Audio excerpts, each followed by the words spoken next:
Hello, everybody, and welcome to Reviews That Don't Matter with Jessica Hitt. My name is Jessica Hitt, and on today's episode, we are continuing on with the Taylor Sheridan theme for the week, and that is going to be Wind River. Wind River stars Jeremy Renner and Elizabeth Olsen in probably their best movies to date and the best performances to date, easily. Basically, what the movie's about is a young FBI agent, Elizabeth Olsen's character, comes to a scene of what believes to be a crime. They can't rule it as a homicide because technically this young teenage victim died from the cold weather, but she was obviously running from something. She was obviously sexually abused. And so it's kind of really about figuring out this whole mystery, and it makes things more complicated because they're on a Native American reservation. And I really find that interesting because we, as moviegoers, never see that on screen. And I do think that this movie is a great conversation starter on how Native Americans and the reservation systems kind of just get lost in everything, and they tend to be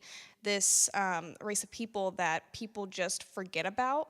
And I mean, even the stuff that's shown at the very beginning and the end of the film where they note that Native American women go missing a year, and they rarely ever get solved. And this movie does show the difficulty of how these things don't get solved, and also how hard it is to bring in an outsider, bring them into this community of people who feel forgotten and don't feel like the country really cares about them, and then they're trying to figure something out, and there's no help. There's a lot of like really bad feelings between these people and white people and all these people that are like around them and everything. I actually wish they would explore it a little bit more because that is kind of all mixed in with, of course, this murder story of how this young teenage girl, she's 18, I believe, at the time, ends up where she died.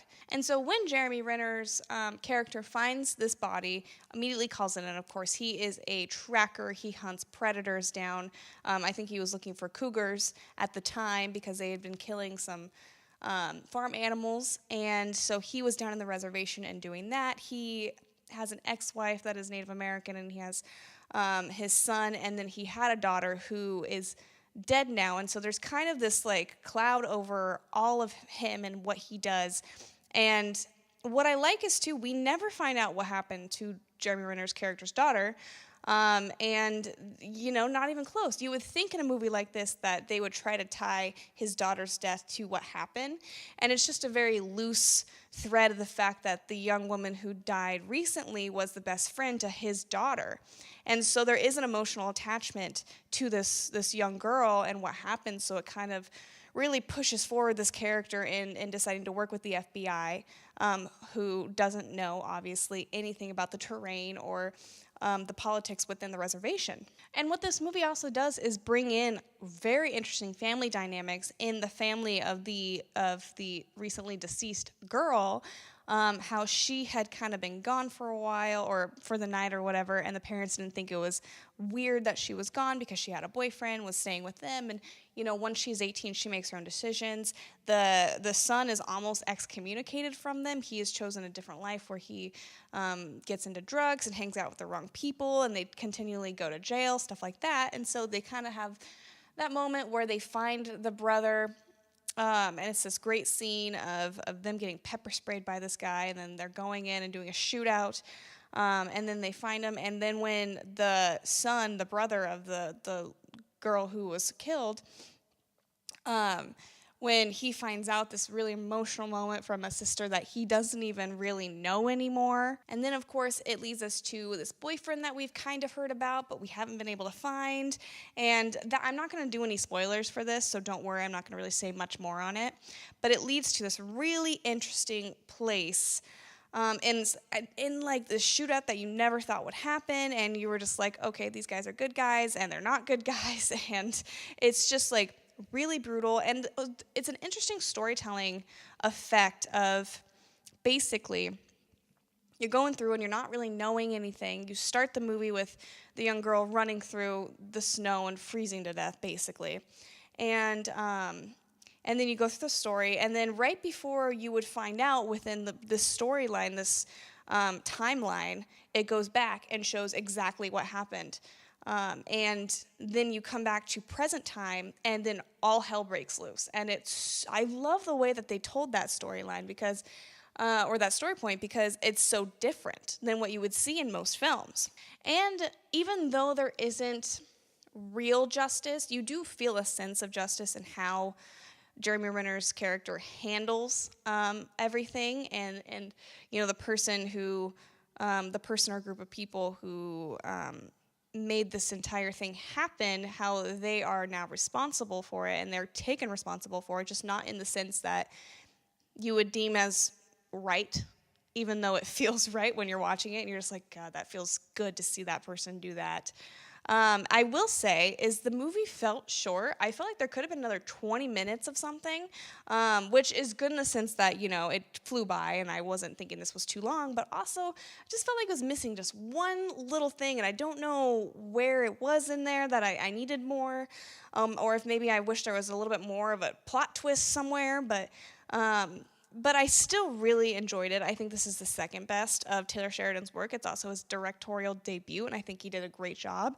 The acting in this is phenomenal. I think that Elizabeth Olsen is my favorite character in this, and I feel like Jeremy Renner kind of overshadows her.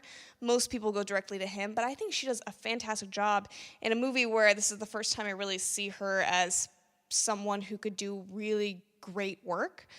Jeremy Renner really impressed me in the fact that, this is the first time I've really seen him do something like this. Really, the entire cast is phenomenal.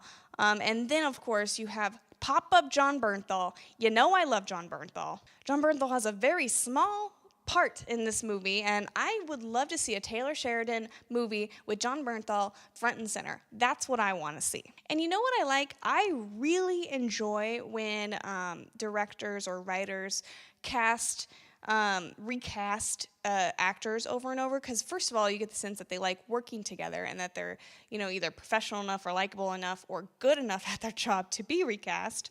I've always been a fan of people who have like this sort of community of actors and writers and directors and producers that kind of just like, well, we all like each other, so we're going to keep doing this kind of stuff. So I'd really like to see Jon Bernthal do a sort of main film role in a Taylor Sheridan movie. I thought his character in this was heartbreaking. It was a very sad scene that he was in.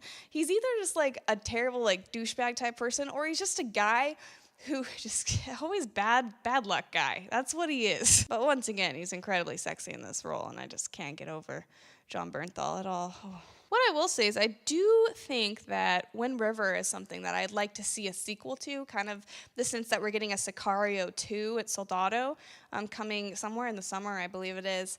I would really like to go back to the reservation, or I'd like to follow Elizabeth Olsen's FBI character and maybe like her going into a way different situation where she's completely the elephant in the room and like she doesn't belong, but still just trying to persevere. I think that she was just a great character. She was awesome. Okay, that is my review of Wind River, directed by Taylor Sheridan, starring Jeremy Renner and Elizabeth Olsen. I hope you guys liked it. If you did, give it a thumbs up. Comment down below what are your thoughts on the Taylor Sheridan movies. If you're a fan or if you haven't really checked out his stuff, tell me why. And then also, don't forget to subscribe. I make videos Monday through Friday.